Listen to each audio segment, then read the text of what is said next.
தமிழக பாரதிய ஜனதா தலைவர் நயினார் நாகேந்திரன் அக்டோபர் 2ஆம் தேதி முதல் தேர்தல் பிரச்சாரம் துவங்க உள்ள நிலையில் டெல்லியில் பாரதிய ஜனதா தேசிய தலைவர் ஜே.பி. நட்டாவை சந்தித்து பேசினார். தேர்தல் பிரச்சார வியூகம், கூட்டணி கட்சிகளை ஒருங்கிணைப்பது குறித்து நட்டாவிடம் நாகேந்திரன் ஆலோசித்ததாக தகவல் வெளியாகியுள்ளது.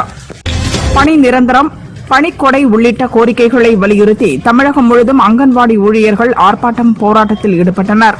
தங்கள் கோரிக்கைகளை அரசு நிறைவேற்றாவிட்டால் 2026 சட்டசபை தேர்தலில் திமுகவுக்கு வாக்களிக்க வேண்டாம் என வாக்காளர்களிடம் பிரச்சாரத்தில் ஈடுபடுவோம் எனவும் கூறினர். சபரிமலையை பாதுகாக்க வலியுறுத்தி ஐயப்ப பக்தர்கள் தீர்மானம் நிறைவேற்றியுள்ளனர். அந்த தீர்மானத்தை நானே நேரடியாக பிரதமர் மோடியிடம் கொண்டு சேர்ப்பேன். சபரிமலையை பாதுகாக்க மாநில அரசு எந்த நடவடிக்கையும் எடுக்கவில்லை. இந்த விவகாரத்தில் பக்தர்கள் சார்பில் மத்திய அரசின் உதவியை நாடுவேன் என கேரள மாநில பாரதிய ஜனதா தலைவர் ராஜீவ் சந்திரசேகர் கூறினார். அமெரிக்காவுடனான அணு ஆயுத ஒப்பந்தம் 2026 பிப்ரவரியுடன் காலாவதியாகும் நிலையில் அந்த ஒப்பந்தம் மேலும் ஓராண்டுக்கு நீட்டிக்கப்படும் என ரஷ்ய அதிபர் விளாடிமிர் புட்டின் அறிவித்துள்ளார். இதை அமெரிக்காவும் ஏற்கும் எனவும் நம்பிக்கை தெரிவித்துள்ளார். அண்டை நாடான நேபாளத்தில் பிரதமர் சுசிலா காக் தலைமையிலான இடைக்கால அரசு ஆட்சி செய்கிறது. இதில் இன்று 4 பேர் புதிதாக அமைச்சர்களாக பதவியேற்றனர். அவர்களுக்கு அதிபர் ராமச்சந்திர பௌடேல் பதவி பிரமாணம் செய்து வைத்தார். இதையடுத்து சுசிலா தலைமையிலான அரசின் அமைச்சர்களின் எண்ணிக்கை 8ஆக உயர்ந்தது. நாடு முழுவதும் திருத்தப்பட்ட ஜிஎஸ்டி சீர்திருத்தம் இன்று அமலாகிறது. இதன்படி கார், பைக் மற்றும் அத்தியாவசிய பொருட்களின் விலையும் கணிசமாக குறைகிறது. மேலும் அத்தியாவசிய உணவுப் பொருட்கள், 33 விதமான உயிர்காக்கும் மருந்துகளுக்கு முழு வரி விலக்கு அளிக்கப்பட்டுள்ளது. அருணாச்சல பிரதேசத்தின் இடா நகரில் ஜிஎஸ்டி சேமிப்பு விழா என்ற தலைப்பில் உள்ளூர் பொருட்களின் கண்காட்சி மற்றும் விற்பனையை பிரதமர் மோடி துவக்கி வைத்தார். தொடர்ந்து இது சுதேசி என பெருமையுடன் சொல்வோம் என்ற பேனர்களை பிரதமர் வணிகர்களுக்கு வழங்கினார். அருணாச்சல பிரதேசத்திற்கு சென்ற பிரதமர் மோடி ரூபாய் 5100 கோடிக்கும் அதிகமான மதிப்புள்ள திட்டங்களை தொடங்கி வைத்தார். அவர் உள்ளூர் வர்த்தகர்கள் மற்றும் வரி செலுத்துவோர் மற்றும் தொழில்துறை பிரதிநிதிகளுடன் கலந்துரையாடினார். அவர்களிடம் ஜிஎஸ்டி வரி குறைப்பால் ஏற்பட்ட நன்மைகள் குறித்து கேட்டறிந்தார். அருணாச்சல பிரதேசம் கடந்த 10 ஆண்டுகளில் மத்திய அரசிடமிருந்து ரூபாய் 1 லட்சம் கோடியை பெற்றுள்ளது. இது காங்கிரஸ் ஆட்சி காலத்தில் பெற்றதை விட 16 மடங்கு அதிகம் என பிரதமர் மோடி தெரிவித்தார். இந்த பண்டிகை காலத்தில் இந்தியாவில் தயாரிக்கப்பட்ட பொருட்களை மட்டுமே பயன்படுத்துவோம் என்ற உறுதிமொழியை ஏற்போம் என பிரதமர் மோடி கூறியுள்ளார். திரிபுராவில் உள்ள மாதா திரிபுர சுந்தரி கோயிலில் பிரதமர் மோடி சுவாமி தரிசனம் செய்தார். நவராத்திரியின் முதல் நாளிலேயே பிரதமர் இக்கோவிலுக்கு சென்றுள்ளார். நாட்டு மக்களுக்கு நவராத்திரி வாழ்த்து தெரிவித்தார் பிரதமர் மோடி. பக்தி, தைரியம், கட்டுப்பாடு, உறுதிப்பாடு நிறைந்த புனிதமான பண்டிகை நவராத்திரி விழா. அனைவர் வாழ்விலும் புதிய வைராகியம், உற்சாகம் மற்றும் மகிழ்ச்சியை கொண்டுவரட்டும் என பிரதமர் மோடி வாழ்த்தினார். சிவராத்திரி திருவிழா உங்கள் அனைவரின் வாழ்விலும் எல்லையற்ற மகிழ்ச்சியை கொண்டு வரட்டும். அனைவரின் நலனுக்காகவும் துர்கா அன்னையிடம் பிரார்த்திக்கிறேன் என மத்திய உள்துறை அமைச்சர் அமித்ஷா அனைவருக்கும் நவராத்திரி வாழ்த்து தெரிவித்துள்ளார். திருப்பதி திருமலையில் புரட்டாசி பிரம்மோற்சவம் புதன்கிழமை துவங்குகிறது. செவ்வாயன்று அங்குரார்ப்பணம் நடப்பதையொட்டி திருமலை முழுதும் வண்ண மின்னொளியில் ஜொலிக்கிறது. பிரம்மோற்சவத்தின் போது வழக்கத்தை விட பக்தர்கள் கூட்டம் அலைமோதும் என்பதால் அதற்கான பாதுகாப்பு ஏற்பாடுகள் செய்யப்பட்டுள்ளன. திருப்பதி ஏழுமலையான் கோயிலுக்கு வந்த பக்தர் ஒருவர் ஸ்ரீதேவி, பூதேவி மற்றும் மலையப்ப சுவாமிக்கு அணிவிப்பதற்காக 1 கோடி ரூபாய் மதிப்பிலான தங்க டாலர்களை தேவஸ்தான அதிகாரிகளிடம் காணிக்கையாக வழங்கினார். அவர் தன்னை பற்றிய விவரங்களை வெளியிட மறுத்துவிட்டார். வேலூர் ஜலகண்டேஸ்வரர் கோயிலில் நவராத்திரி உற்சவம் கோலாகலமாக துவங்கியது. முதல் நாளில் அம்மனுக்கு அகிலாண்டேஸ்வரி அலங்காரம் செய்யப்பட்டது. வேத மந்திரங்கள் முழங்க குங்கும லட்சார்ச்சனை நடந்தது. திரளான பக்தர்கள் அம்மனை தரிசித்தனர். கனமழை வெள்ளத்தால் பஞ்சாப் முழுதும் கடும் பாதிப்பை சந்தித்துள்ளது. பலர் வீடுகளை இழந்து தவிக்கின்றனர். 4 லட்சம் ஏக்கர் விவசாய நிலம் வெள்ளத்தில் மூழ்கியுள்ளது. இந்த நிலையில் மத்திய அரசு முதற்கட்ட நிவாரணமாக 1600 கோடி ரூபாய் வழங்குவதாக அறிவித்துள்ளது. இது அங்குள்ள மக்களின் துயர் துடைக்க போதாது என லோக்சபா எதிர்க்கட்சித் தலைவர் ராகுல் கூறினார். அசாமைச் சேர்ந்த பிரபல பாடகர் ஜூபின் கார்க் சிங்கப்பூரில் மரணம் அடைந்தது தொடர்பான விசாரணைக்காக அசாம் போலீசார் அங்கு செல்ல உள்ளனர். அவர்கள் ஆதாரங்களை சேகரித்து விசாரணையை துரிதப்படுத்துவர். அடுத்த 50 ஆண்டுகளுக்கு ஜூபின் போன்ற இன்னொரு பாடகரை அசாம் பெறுவது கடினம். அவர் அசாமின் சொத்து என முதல்வர் ஹிமந்த பிஸ்வா சர்மா கூறினார். ஜனநாயகன் படத்தின் ஃபர்ஸ்ட் சிங்கிள் தீபாவளிக்கு வெளியாக இருப்பதாக கூறப்படுகிறது. இந்த பாடல் விஜய் குரலில் வெளியாகும் என்றும் கூறப்படுகிறது. பீகாரில் காங்கிரஸ் ராஷ்டிரிய ஜனதாதளம் இடையே யார் பலம் வாய்ந்தவர் என்ற போட்டி நிலவுகிறது. சட்டசபை தேர்தலில் ஆர்ஜேடி 243 தொகுதியிலும் போட்டியிடும் என தேஜஸ்வி கூறுகிறார். தேஜஸ்வியுடன் பேரணியில் பங்கேற்கும் ராகுல் அவரை முதல்வர் வேட்பாளர் என அறிவிக்க மறுக்கிறார். இரு கட்சிகளுமே தங்களுக்குள் யார் பெரியவர் என்ற ஈகோவில் உள்ளதாக லோக் ஜனசக்தி ராம்விலாஸ் கட்சித் தலைவர் சிராக் பஸ்வான் கூறினார். மகாராஷ்டிராவின் அவுரங்காபாத் மற்றும் சுற்றுவட்டார பகுதிகள் உள்ளடக்கிய மராத்வாடாவில் ஏற்பட்டுள்ள வெள்ள பாதிப்புகளை துணை முதல்வர் ஏக்நாத் ஷிண்டே பார்வையிட்டார். மீட்பு மற்றும் நிவாரணப் பணிகள் துரிதகதியில் நடப்பதாக கூறினார்.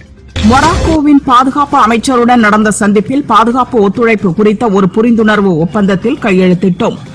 மொராக்கோவுடனான இந்தியாவின் உறவுகள் பல ஆண்டுகளாக குறிப்பிடத்தக்க அளவில் வளர்ந்து வருகின்றன என ராணுவ அமைச்சர் ராஜ்நாத் சிங் தெரிவித்தார்.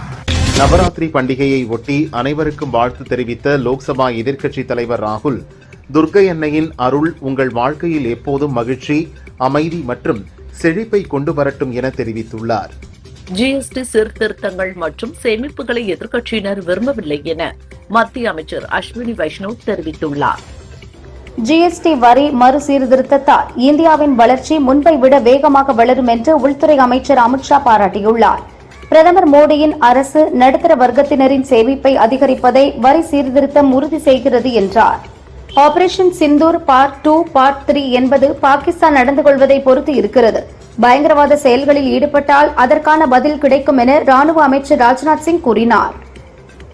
பஸ், மின்சார ரயில், மெட்ரோ ரயில் மற்றும் டாக்ஸி, ஆட்டோ போன்ற அனைத்து பொது போக்குவரத்துகளையும் இணைக்கும் வகையில் iOS மற்றும் ஆண்ட்ராய்டு தளங்களில் செயல்படக்கூடிய சென்னை ஒன் செல்போன் செயலியை முதல்வர் ஸ்டாலின் துவக்கி வைத்தார்.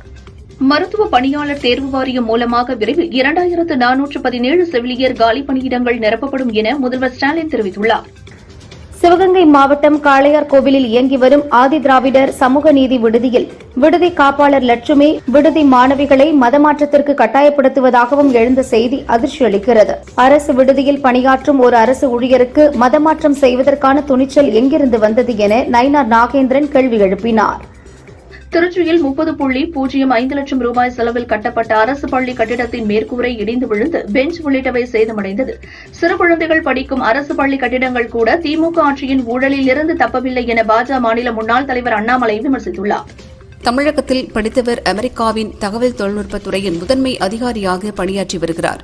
அரசின் நிதியை முறையாக பயன்படுத்தி தமிழகம் திறன் வாய்ந்த மாநிலமாக இருக்க இருமொழிக் கொள்கைதான் காரணம் என பள்ளிக்கல்வி அமைச்சர் மகேஷ் தெரிவித்தார். வெல்வோம், 200 படைப்போம், வரலாறு என்பது வெறும் அலங்கார வார்த்தை அல்ல. 200 தொகுதிகள் இலக்கு என்றாலும் அதையும் தாண்டி வெற்றி பெறுவோம் என அமைச்சர் மா சுப்பிரமணியன் தெரிவித்தார். முதல்வர் பிரதமர் குறித்து பேசும்போது கண்ணியமாக பேச வேண்டும். பின்புலத்தில் அமித்ஷா, பாரதிய ஜனதா இருப்பதன் தைரியத்தில் விஜய் அகந்தையோடு பேசுகிறார் என சபாநாயகர் அப்பாவு விமர்சித்துள்ளார். தமிழக வெற்றிக் கழகத்தின் தலைவர் விஜயின் சுற்றுப்பயணத்தில் மாற்றம் செய்யப்பட்டுள்ளது. வரும் 27ஆம் தேதி சேலம், நாமக்கல்லில் பிரச்சாரம் செய்ய திட்டமிட்டிருந்த நிலையில் தற்போது திடீரென கரூர், நாமக்கல்லில் பிரச்சாரம் செய்ய உள்ளதாக தகவல் வெளியாகியுள்ளது. மக்கள் நீதி மய்யம் கட்சியைப் போல பிற்காலத்தில் தாவேக கட்சியும் திமுகவில் ஐக்கியமாகிவிடும் என இந்து மக்கள் கட்சி தலைவர் அர்ஜுன் சம்பத் தெரிவித்தார். ஜிஎஸ்டி வரிகள் குறைக்கப்பட்ட பிறகு தனியார் நிறுவனங்கள் பால் பொருட்களின் விலைகளை குறைத்துள்ளன.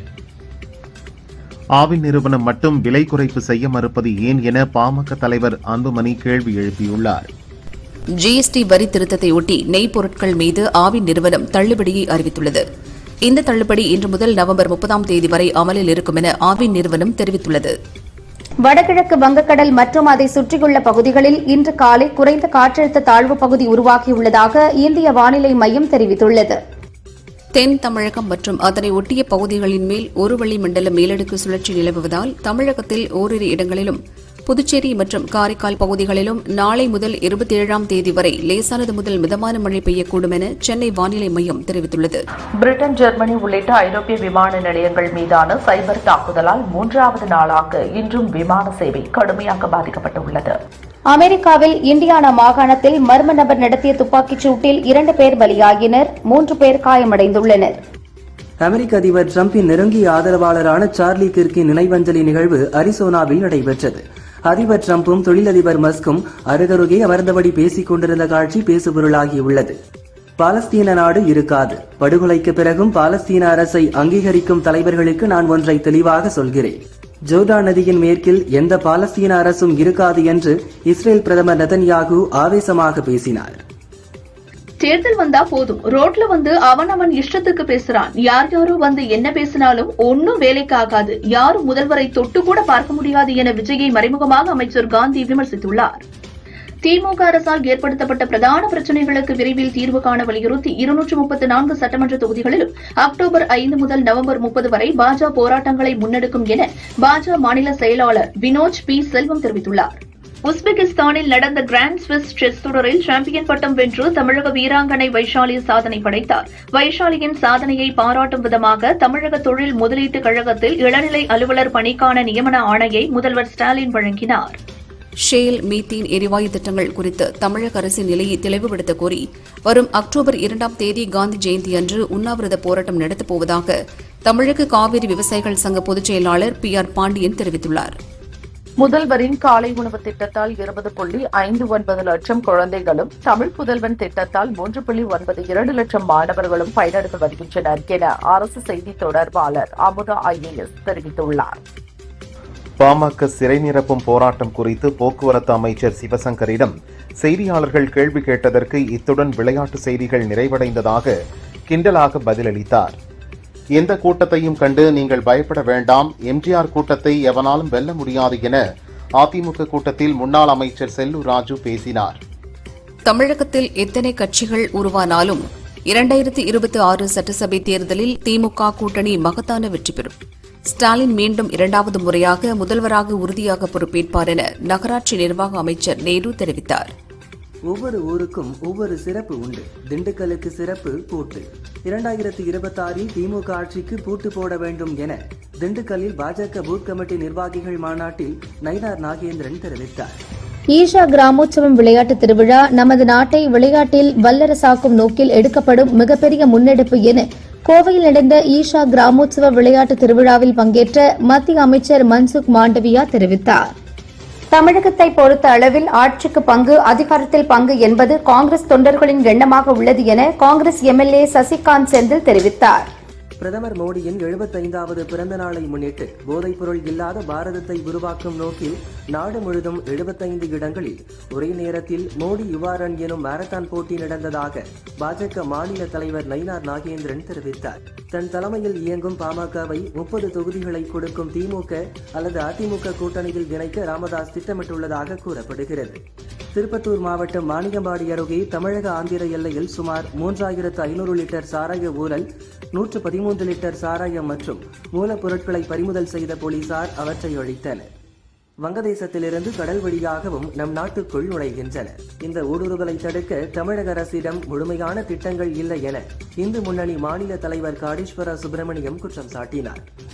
நாட்டின் வடகிழக்கு மாநிலமான திரிபுரா சென்ற மோடிக்கு கோமதி மாவட்டத்தில் மக்கள் உற்சாக வரவேற்பு அளித்தனர். திரிபுர சுந்தரி அம்மன் கோயிலுக்கு சாலை மார்க்கமாக காரில் சென்ற மோடியை மக்கள் மலர் தூவியும் வரவேற்றனர். அஸ்ஸாமை சேர்ந்த பிரபல பாடகர் ஜூபின் கார்க் சிங்கப்பூரில் உயிரிழந்தார். அவரின் உடல் இந்தியாவிற்கு எடுத்து வரப்பட்டு மக்கள் அஞ்சலி செலுத்துவதற்காக கவுகாத்தியில் சிறப்பு ஏற்பாடு செய்யப்பட்டுள்ளது. ஜூபின் குடும்பத்தினர் வேண்டுகோளை ஏற்று கவுகாத்தியில் அவரது நினைவிடம் அமைக்கப்படும் என மாநில அரசு அறிவித்துள்ளது. பஞ்சாபில் முதல்வர் மருத்துவ காப்பீடு திட்டம் மூலம் பொதுமக்கள் 10 லட்சம் ரூபாய் வரை சிகிச்சை பெற்றுக் கொள்ளலாம் என அம்மாநில முதல்வர் பகவந்த் மான் அறிவித்துள்ளார். முதற்கட்டமாக தரன்தாரன் பர்னாலாவில் இந்த திட்டம் அமல்படுத்தப்படுவதாக தெரிவித்துள்ளார். உஜ்வாலா திட்டத்தின் கீழ் ரூபாய் 25 லட்சம் புதிய இலவச கேஸ் இணைப்புகள் வழங்கப்படும் என்று மத்திய அமைச்சர் ஹர்தீப் சிங் புரி தெரிவித்துள்ளார்.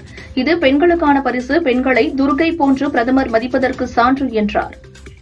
சத்தீஸ்கர் மாநிலம் நாராயண்பூரில் நக்சலைட் ஒருவர் சுட்டுக் கொல்லப்பட்டார். இதுவரை இந்த ஆண்டு மட்டும் 248 நக்சலைட்டுகள் கொல்லப்பட்டுள்ளனர்.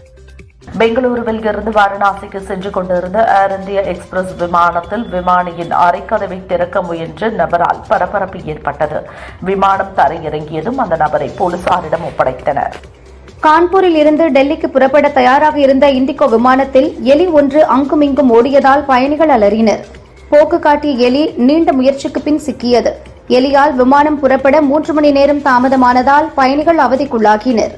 மணிப்பூரில் நடந்த வன்முறையின் போது குக்கி பெண்கள் மீது பாதுகாப்பு படை தாக்குதல் நடத்தியது. இந்த சம்பவம் தொடர்பான வழக்கில் காயமடைந்த பெண்களுக்கு இழப்பீடு தருவது பற்றி மத்திய மாநில அரசுகள் பதில் தர ஹைகோர்ட் உத்தரவிட்டுள்ளது. ஆன்லைன் சூதாட்ட செயலி பண மோசடி வழக்கில் இந்திய முன்னாள் கிரிக்கெட் வீரர்களான யுவராஜ் சிங் மற்றும் ராபின் உத்தப்பா ஆகியோருக்கு அமலாக்கத்துறை சம்மன் அனுப்பியது. உத்தப்பா இன்று அமலாக்கத்துறை முன் விசாரணைக்கு ஆஜராகியுள்ளார். நாளை யுவராஜ் சிங் ஆஜராக உள்ளார். நான் தமிழ் மொழியை கற்க விரும்புகிறேன். தமிழ் மொழி சங்க இலக்கியங்களின் ஊற்றாக திகழ்கிறது என மத்திய கல்வித்துறை அமைச்சர் தர்மேந்திர பிரதான் தெரிவித்துள்ளார். ஒன்றை புரிந்து ஆராய்ந்து கற்க வேண்டுமெனில் தாய்மொழி கல்வியே அவசியம் என்றார். வருவாய் உபரி கொண்ட 16 மாநிலங்களில் உத்தரப்பிரதேசம் 37,000 கோடியுடன் முதல் இடத்தில் உள்ளன. தமிழகம் உட்பட 12 மாநிலங்களில் வருவாய் பற்றாக்குறை உள்ளது என்று சிஏஜி அறிக்கையில் தெரிவிக்கப்பட்டுள்ளது. ஏசி ரயில்களில் வழங்கப்படும் போர்வை, படுக்கை விரிப்புகளை மக்கள் திருடுவதால் ஆண்டுக்கு 1 கோடி ரூபாய் இழப்பு ஏற்படுவதாக ரயில்வே நிர்வாகம் தெரிவித்துள்ளது. டெல்லி, ஒடிசா உள்ளிட்ட மாநிலங்களில் பெட்ஷீட்டுகளை திருடிச் செல்வது குறித்த வீடியோக்கள் வெளியாகியுள்ளது. திருப்பதி ஏழுமலையான் கோயிலில் பிரம்மோற்சவம் நடைபெறும் காலங்களில் நாள்தோறும் 70,000 முதல் 80,000 பக்தர்கள் வரை மூலவரை தரிசிக்க ஏற்பாடு செய்யப்பட்டுள்ளதாக கோயில் செயல் அலுவலர் அனிகுமார் சிங்கால் தெரிவித்துள்ளார். திருச்சி உறையூர் வெக்காளியம்மன் கோயிலில் ஊஞ்சல் வைபவம் விமர்சையாக நடந்தது. மகா தீபாராதனை காண்பிக்கப்பட்டது. உலக புகழ்பெற்ற மைசூரு தசரா விழா கோலாகலமாக துவங்கியது. எழுத்தாளர் பானு முஷ்டாக் சாமுண்டீஸ்வரி அம்மன் சிலைக்கு மலர் தூவி தசராவை துவக்கி வைத்தார். இன்று முதல் 11 நாட்களும் தசரா கொண்டாடப்படுகிறது. திருப்பதி ஏழுமலையானுக்கு கர்நாடகாவைச் சேர்ந்த மடாதிபதி ஸ்ரீமத் வித்யாதீஷ தீர்த்த சுவாமிகள் 1,80,00,000 ரூபாய் மதிப்புள்ள 15 தங்க டாலர்கள், 2 வெள்ளி தட்டுகளை நன்கொடையாக வழங்கினர். நவராத்திரி பண்டிகை துவங்கியதையொட்டி கோவை உட்பட தமிழகம் முழுவதும் பல்வேறு கோவில்களில் கொலுபொம்மை கண்காட்சி வைக்கப்பட்டுள்ளது. கோவை ஈச்சனாரி மகாலட்சுமி மந்திரில் வைக்கப்பட்டிருந்த பிரம்மாண்ட கொலு பக்தர்களை கவர்ந்தது. திருச்செந்தூர் கோயிலில் பஞ்சலிங்கத்தை தரிசிக்க அனுமதி வழங்கப்படும் என கோயில் நிர்வாகம் தெரிவித்துள்ளது. பக்தர்கள் பாதுகாப்பு நலன் கருதி கூட்டம் குறைவாக இருந்தால் தரிசிக்க அனுமதிக்கப்படுவர். கூட்டம் அதிகமாக இருந்தால் பாதுகாப்பு கருதி அனுமதி வழங்கப்பட மாட்டாது என நிர்வாகம் கூறியுள்ளது. தமிழகத்தில் வரும் 26, 27 ஆகிய தேதிகளில் கோவை மற்றும் நீலகிரி மாவட்டத்தில் மட்டும் கனமழை பெய்ய வாய்ப்புள்ளதாக சென்னை வானிலை மையம் எச்சரித்துள்ளது. ஐஐடி மெட்ராஸ் அமெரிக்காவின் கேட்டர்பில்லர் உடன் இணைந்து பணியாற்ற புரிந்துணர்வு ஒப்பந்தம் செய்துள்ளது. ஏஐ பேட்டரிகள், எரிபொருள் செல்கள், தானியங்கி உள்ளிட்ட அம்சங்கள் கூட்டு ஆராய்ச்சியில் நடத்தப்படும். மதுரை மீனாட்சி அம்மன் கோயில் நமது சொத்து, அதை நாம் காக்க வேண்டுமென பட்டிமன்றம் நடுவர் சாலமன் பாப்பையா தெரிவித்தார். கோவை நீதிமன்றத்திற்கு இமெயில் மூலம் வெடிகுண்டு மிரட்டல் விடுக்கப்பட்டுள்ளது. மோப்பநாய் உதவியுடன் வெடிகுண்டு மீட்பு நிபுணர்கள் நீதிமன்ற வளாகம் முழுவதும் சோதனை நடத்தினர். நீண்ட நேரம் சோதனைக்கு பிறகு மிரட்டல் புரளி என கண்டுபிடிக்கப்பட்டது. மயிலாடுதுறை மாவட்டம் கிடங்கல் ஊராட்சியில் 10 நாட்களாக குடிநீர் விநியோகம் செய்யப்படாததை கண்டித்து கிராம மக்கள் காலை குடங்களுடன் மறியல் போராட்டத்தில் ஈடுபட்டனர். சென்னை நேரு உள் விளையாட்டு அரங்கில் வரும் 25ஆம் தேதி கல்வியில் சிறந்த தமிழ்நாடு நிகழ்ச்சி நடைபெறுகிறது. தமிழக அரசின் 7 திட்டங்களை எடுத்துக்காட்டும் வகையில் நடக்கும் இந்த நிகழ்ச்சியில் தெலுங்கானா முதல்வர் ரேவந்த் ரெட்டி பங்கேற்கிறார் என அரசு செய்தி தொடர்பாளர் அமுதா IAS தெரிவித்துள்ளார். தமிழகத்தில் தென்மேற்கு பருவமழை இயல்பை விட 5% கூடுதலாக பெய்துள்ளது என வானிலை ஆய்வு மையம் தெரிவித்துள்ளது. தென்மேற்கு பருவமழை இயல்பான நிலையில் 292.1 மில்லிமீட்டர் பொழியும் நிலையில் 307.1 மில்லிமீட்டர் மழை பெய்துள்ளது. புதுவை நாகப்பட்டினம் புறவழிச்சாலையில் பாகூர் சேலியமேட்டில் சுங்கச்சாவடி அமைக்க எதிர்ப்பு தெரிவித்து மறியலில் ஈடுபட்ட சுயேட்சை MLA நேரு சமூக நல அமைப்பு நிர்வாகிகளை போலீசார் கைது செய்தனர். கடலூர் மாவட்டம் ராமநத்தம் அருகே கல்லூர், ஆவட்டி, புடையூர், அதன்னத்தம் சுற்றுவட்டார பகுதிகளில் பெய்த கனமழையால் குடியிருப்பு பகுதிகளுக்குள் வெள்ள நீர் புகுந்தது. முறையான வடிகால் வசதி ஏற்படுத்தி தரவில்லை என அப்பகுதி மக்கள் குற்றம் சாட்டினர். MR ராதா மனைவியும் நடிகை ராதிகாவின் தாயாருமான கீதா ராதா மறைவுக்கு முதல்வர் ஸ்டாலின் இரங்கல் தெரிவித்துள்ளார். கீதா ராதா பிரிவால் வாடும் ராதிகாவின் குடும்பத்தினருக்கு ஆறுதல் தெரிவித்துக் கொள்கிறேன் என கூறியுள்ளார். சென்னை நுங்கம்பாக்கத்தில் உள்ள GST அலுவலகம் மற்றும் வானிலை ஆய்வு மைய அலுவலகத்திற்கு கடிதம் மூலம் வெடிகுண்டு மிரட்டல் வந்தது. சம்பவ இடத்திற்கு வந்த போலீசார் மோப்பநாய் மற்றும் வெடிகுண்டு நிபுணர்களுடன் சோதனை செய்தனர். இதன் காரணமாக அங்கு பரபரப்பு ஏற்பட்டது. சென்னையில் இன்று ஆபரண தங்கத்தின் விலை ஒரே நாளில் சவரனுக்கு 1,120 ரூபாய் உயர்ந்து 1 சவரன் 83,440 ரூபாய்க்கும் 1 கிராம் 10,430 ரூபாய்க்கும் விற்பனையாகிறது. வெள்ளி கிராமுக்கு 3 ரூபாய் உயர்ந்து 1 கிராம் 148 ரூபாய்க்கு விற்கப்படுகிறது. மும்பையிலிருந்து அரக்கோணம் வழியாக ரயிலில் கும்பல் ஒன்று போதை மாத்திரைகள் கடத்துவதாக வந்த தகவலின் அடிப்படையில் 5 பேரை கைது செய்த போலீசார் அவர்களிடமிருந்து 30,000 போதை மாத்திரைகளை பறிமுதல் செய்தனர். தமிழகத்தில் சில இடங்களில் இன்று முதல் 3 நாட்களுக்கு இடி மின்னலுடன் மிதமான மழை பெய்ய வாய்ப்புள்ளது என்று சென்னை வானிலை ஆய்வு மையம் அறிவித்துள்ளது. தமிழகத்தில் தற்போது 68,321 ஓட்டுச்சாவடிகள் உள்ளன. இந்நிலையில் 1,200 வாக்காளருக்கு ஒரு ஓட்டுச்சாவடி அமைக்க இந்திய தேர்தல் கமிஷன் முடிவெடுத்துள்ளது. அதன்படி தமிழகத்தில் கூடுதலாக 6,000 ஓட்டுச்சாவடிகள் அமைக்கப்பட உள்ளன. சென்னை வானகரம் பகுதியில் மெத்தபெட்டமைன் விற்பனை நடிகர் உட்பட 4 பேர் கைதாக்கினர். அவர்களிடம் இருந்து 5 கிராம் மெத்தபெட்டமைன், 12 MDMA மாத்திரைகள், 2 செல்போன்கள் பறிமுதல் செய்யப்பட்டது. சேலம் மாவட்டம் ஆத்தூர் அருகே வேப்பம்பூண்டி கிராமத்தைச் சேர்ந்த விவசாயி மகேந்திரன் என்பவரை நிலத்தை அளவீடு செய்வதற்காக 25,000 ரூபாய் லஞ்சம் வாங்கிய VAO ராமசாமி என்பவரை லஞ்சம் ஒழிப்பு போலீசார் கைது செய்தனர். சேலத்தில் ஜவுளி கடையின் மேற்கூரையை துளையிட்டு 6,85,000 ரூபாய் கொள்ளையடித்த கர்நாடகாவைச் சேர்ந்த உதயகுமார் என்பவரை பெங்களூரில் வைத்து தனிப்படை போலீசார் கைது செய்தனர். அவர் மீது ஏற்கனவே 5 கொள்ளை வழக்குகள் இருப்பது விசாரணையில் தெரியவந்துள்ளது. கோவை சிறுவாணி சாலையில் தடை செய்யப்பட்ட புகையிலைப் பொருட்களை கடத்திச் சென்ற ஐயப்பன், ராஜா, ரமேஷ் ஆகிய 3 பேரை போலீசார் கைது செய்தனர். அவர்களிடமிருந்து கார் மற்றும் 350 கிலோ புகையிலைப் பொருட்களை போலீசார் பறிமுதல் செய்தனர்.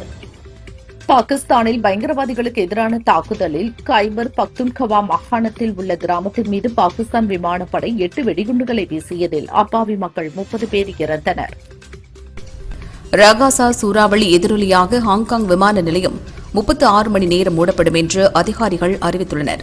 சூறாவளியை சமாளிக்க தாய்லாந்து, பிலிப்பைன்ஸ் நாடுகள் தயாராகி வருகின்றன. கரீபியன் பிரீமியர் லீக் கிரிக்கெட் தொடரின் இறுதிப் போட்டியில் வெஸ்ட் இண்டீஸ் வீரர் பூரன் தலைமையிலான ட்ரின்பாகோ நைட் ரைடர்ஸ் அணி கயானா அமேசான் வாரியர்ஸ் அணியை வீழ்த்தி 5வது முறையாக கோப்பையை வென்றது.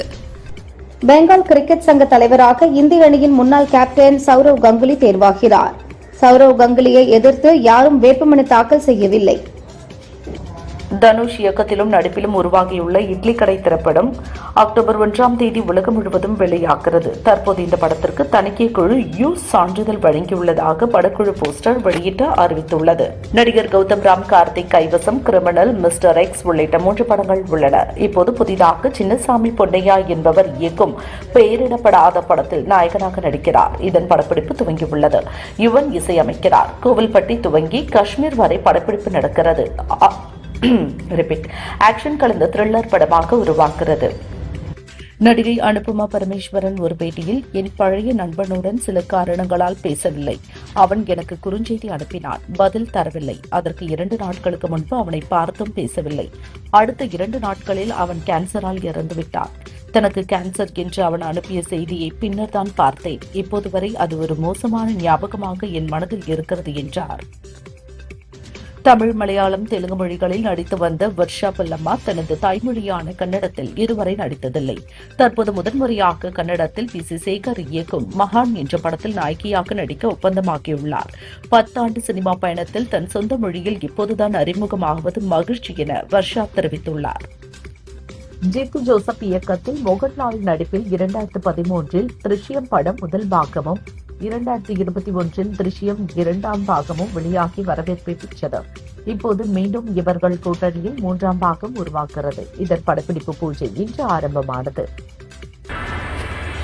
நான் ஒரு சுதந்திர பறவை, அப்படியே இருந்துகிறேனே, விட்டுடுங்கள், திருமணம் எல்லாம் வேண்டாம் என நடிகர் SJ சூர்யா தெரிவித்தார். தமிழில் குடும்பஸ்தன் படத்தில் மணிகண்டன் அறிமுகமானார் சான்வி மேக்னா. படப்பிடிப்பு ஒன்றில் சூடான எண்ணெய் கொட்டி கைகளில் இவருக்கு காயம் ஏற்பட்டுள்ளது. அது பற்றி விபத்துகள் எதிர்பாராத விதமாக நடக்கத்தான் செய்யும். மீண்டு வருவது நம் கையில்தான் இருக்கிறது என குறிப்பிட்டுள்ளார்.